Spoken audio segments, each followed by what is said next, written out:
कृष्ण के बच्चों ने वो दुर्वासा ऋषि की तर्क करके पेट से कपड़ा बांध के और पहुंच गए थे।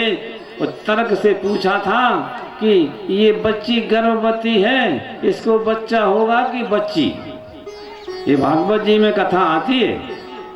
तो ऐसी कथा यहाँ हुई। वो तर्क से वो क्या बोला कि इसमें तो लता पता है।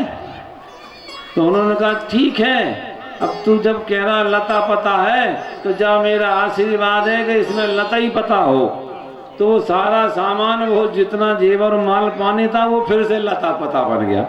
अब वो देखा कि ये क्या हुआ, इतना हम माल कमा के लाए थे, लता पता बन गया। तो दमाद बोला हुजूर, ससुर साहब हो मेरे, कहना नहीं चाहिए, आपके बेटे के समान में हूँ, पर आप एक महात्मा का अपमान कर दिए।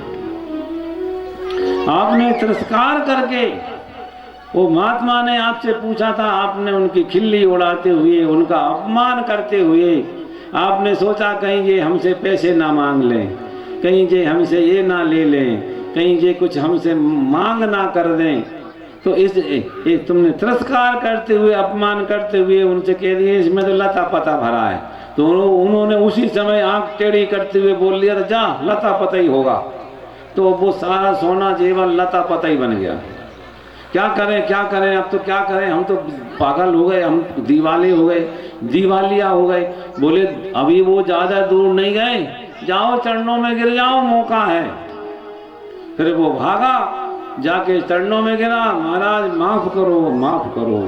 संत लोग दया भी जल्दी करते हैं। माफ़ कर दिया तो फिर से वो लता पता, फिर से सोना चांदी बन गया। अब लेके घर पे आए। बोलो सत्यनारायण भगवान की जय। तात्पर्य मेरा ये है सज्जनों, इस सत्यनारायण की कथा से यही है, कलयुग में सबसे बढ़िया कोई व्रत है सत्यनारायण व्रत।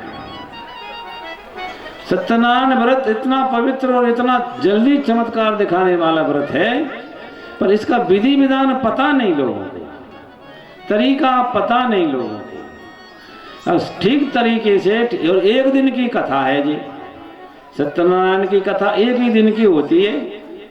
दोपहर में सब लोग 9-10 बजे से लगते हैं, शाम होती है, शाम समय आरती होकर सत्यनारायण की पूजा हो जाती है। और उसका विधान यही है कि उस दिन बढ़िया माल डाल बना के खाओ और परिवार सहित खाओ, भूखे मरने का व्रत नहीं है। और नाचो गाओ भगवान की भक्ति में, इससे व्रत पूरा हो जाता है। तो सज्जनों, इस प्रकार से ये सत्यनारायण की कथा यहाँ पे लीलावती और कलावती और वो साधु बड़े की आपने सुनी। अब इसी कथा का एक प्रसंग और आता है, एक राजा का सुना हुआ। देखो ये चारों वर्णों पर होती है।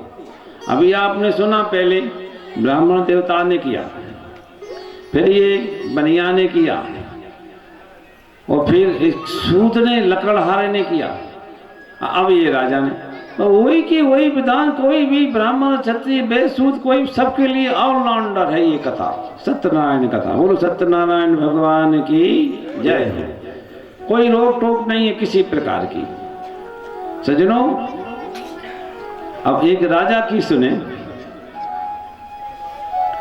तो राजा क्या शिकार खेलने के लिए किसी जंगल में गया। वो जंगल में क्या था, वहाँ ग्वाल वाल लोग थे, वो बैठकर सत्यनारायण की कथा कर रहे। उन्होंने भक्ति भाव से सत्यनारायण की कथा की, बढ़िया आरती पूजन किया। राजा वहाँ देखा और उन्होंने बड़े भाव से सोचा कि चलो ये राजा को प्रसाद दे दें। तो राजा को वो तो प्रसाद देने गए, और राजा ने क्या किया, उनका उपहास कर दिया। देखो, किसी को आप किसी के साथ अपकृत करें, उपहास करें, किसी का मजाक उड़ाएं, किसी का अपमान करें, किसी का, ये सत्यनारायण भगवान को पसंद नहीं। सत्यनारायण भगवान ये कहते हैं, आपको किसी का अपमान करने का हक नहीं है, किसी को दुत्कारने का, अपमान करने का, नीचा दिखाने का, हंसी उड़ाने का सबसे बड़ा पाप मानते हैं सत्यनारायण भगवान, और वो नाराज हो जाते हैं। तो अब वो सत्यनारायण भगवान की कथई का अपमान करने लगा। और भगवान का प्रसाद तो भगवान का बड़ी मेहनत से और भोग लगा हुआ रहता है, तो प्रसाद आया तो उसके प्रेम से मत्थे पे लगाना चाहिए था। वो प्रसाद को भी ठुकरा दिया। प्रसाद, अरे ऐसे सब बहुत देखे हमने, ऐसे पागल अभिमान में आके सत्यनारायण की कथा वालों का भी अपमान कर दिया और करने वालों का भी कर दिया और प्रसाद का भी अपमान कर दिया। नतीजा ये हुआ, वो राजा इधर आया, कुछ ही समय बाद देख तो उसका पूरा राज समाप्त हो गया। दुश्मनों ने उसकी वीक पॉइंट समझ लिया, उसके घर का एक आदमी टूट गया। उसने सार की बातें, गोपनीय बातें दुश्मन को बता दी। दुश्मन ने उस गोपनीय बातों से आक्रमण करके राजा का सब कुछ छीन लिया। अब आ गए, अब ये रोडपति बन गए। काफी समय तक खूब दुख सहन किया। फिर संतों के पास गए, मैं तो इतना बड़ा राजा था, क्या हुआ? तो कोई ऋषि बोले, राजन, बोले तुमने सत्यनारायण भगवान का कथा करने वालों का अपमान किया है, कथा का अपमान किया है और भगवान के दिव्य प्रसाद का अपमान किया है, इसलिए आपको ये दुर्दशा प्राप्त हुई है। अब जाओ, क्षमा मांगो, माफी मांगो और सत्यनारायण की कथा करवाओ और सब परिवार को न्योता दो, ब्राह्मणों को बुलाओ, बढ़िया अच्छा माल बनवाओ, बढ़िया सुंदर और बढ़िया भगवान का कीर्तन करो, नाचो गाओ, ब्राह्मणों को दक्षिणाएं दो, हवन करो, इस तरह से करो। सत्यनारायण भगवान खुश हो जाएंगे, फिर पुनः तुम जो है अपने राज्य को प्राप्त कर जाओगे। रास्ता मिल गया, राजा ने वही किया। वैसा करने पर और जो कहा तो राज्य लौट के आ गया। देखो, इस कथा में हमने ये देखा है कि मेरे भगवान को करोड़पति और रोडपति बनाने में टाइम नहीं लगता। बस सबसे प्यारी बात तो ये है, भले ही आप मत ठोको, हमें जरूरत नहीं है। बड़ी प्यारी बात हमको तो ये लगती है कि राम मेहरबान तो गधा पहलवान है। इसमें तो जो अगर मेहरबान हुआ है तो गधे को भी पहलवान बना दिया, और नहीं तो महाराज शेर को भी लड़ैया बना दिया। शेर भी लड़ैया बना देता है, वो लड़ैया को भी शेर बना देता है। ऐसे भगवान सत्यनारायण की दिव्य कथा है। इसी का नाम है देव नारायण। देव कौन है? सत्यदेव ही देव हैं, सत्यदेव ही देव हैं, वही देव नारायण है, वही सत्यनारायण है, वही नारायण विष्णु है। बोलो विष्णु भगवान की जय, बोलो देव नारायण भगवान की जय। आज भी देख लो, जो सच्चे मन से देव नारायण भगवान की पूजन करते हैं और देव नारायण भगवान के पास सत्यनारायण की कथा होती है कि नहीं होती है? बोलो, हाथ उठा के बोलो, सही बात है कि नहीं? और आप लोगों में तो खास तौर पे गुर्जर लोग तो देव नारायण के है ना, तो देव नारायण के ही हो और देव नारायण की कृपा है तो सत्यनारायण को और समझ लो, क्योंकि वही सत्यनारायण की कथा ही देव नारायण की कथा। आज आपने नर्मदा पुराण में, नर्मदा पुराण के माध्यम से नर्मदा पुराण की कथाएं भी सुनी, तरह तरह की नर्मदा जी की कृपा लीला का भी आपने श्रवण किया, और अब उपसंहार के समय आपने सत्यनारायण की भी कथा सुनी। बोलो सत्यनारायण भगवान की जय हो।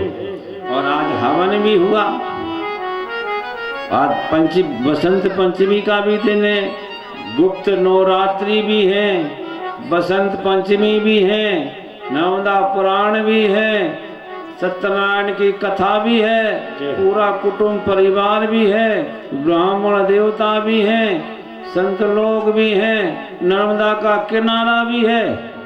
तो अब क्या देख रहे हो? क्यों इतना सब है तो अब क्या देख रहे हो? अब किसका इंतजार कर रहे हो? बताओ, अब किसका इंतजार? अरे अब तो बल्ले बल्ले करो, आनंद करो, उत्सव करो, खाओ पियो नाचो गाओ। अब रोए अपने दुश्मन, अब रोए अपने दुश्मन, अपन तो हंसेंगे गाएंगे भगवान की मस्ती में। और आइए अब यहाँ पर इसी सत्यनारायण की कथा के साथ नामदा पुराण की कथा को विश्राम करते हैं, आराम देते हैं। आप सबको सम्मान करते हैं, माताओं बहनों का, सज्जनों का, सभी लोग दूर दूर से आए, सभी हमारे अतिथियों का, नामदा पुराण के प्रेमियों का मैं व्यासपीठ से खूब खूब सम्मान करता हूँ, सबका आदर करता हूँ। आप सबसे प्रार्थना करता हूँ कि आप जो है अच्छा अच्छा जो लगा हो उसको स्वीकार करना। मेरा प्रयास ये रहा है कि मैं इससे ज़्यादा से ज़्यादा भगवान की नर्मदा मैया की महिमा आपको बताऊं, बस यही मेरा उद्देश्य रहा है। इसी उद्देश्य को लेकर मैंने आपको जैसे भी 2-4 बातें गुरु महाराज ने मुझे बताई मैंने आपको बता दी।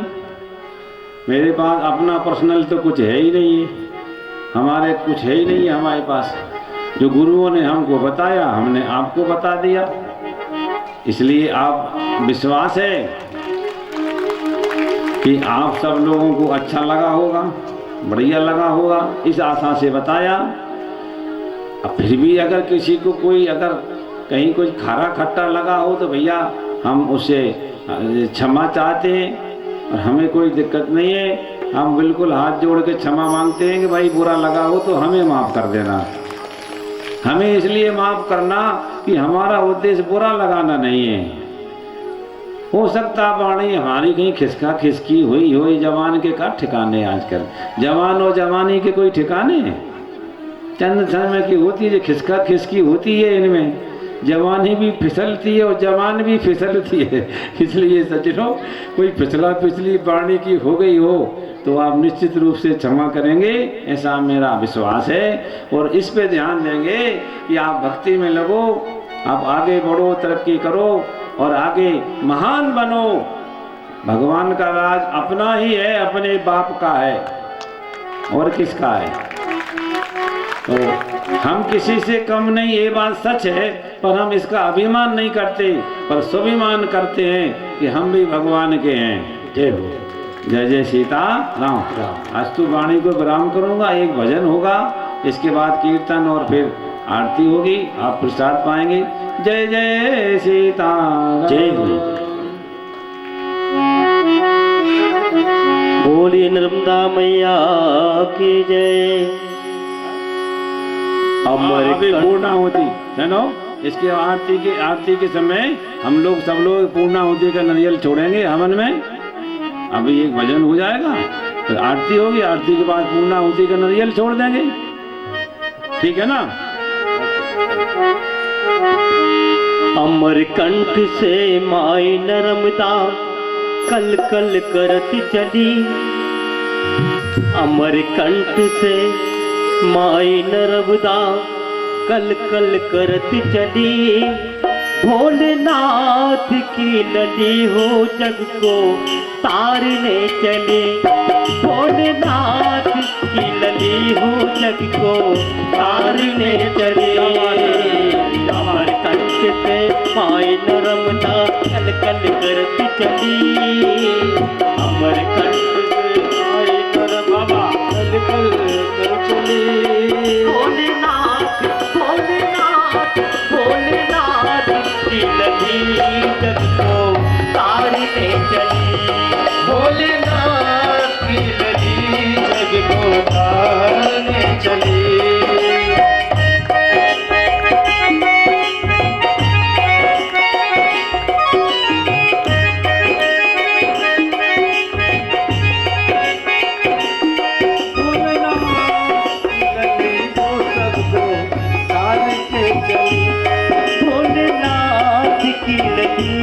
जग को तारने चली।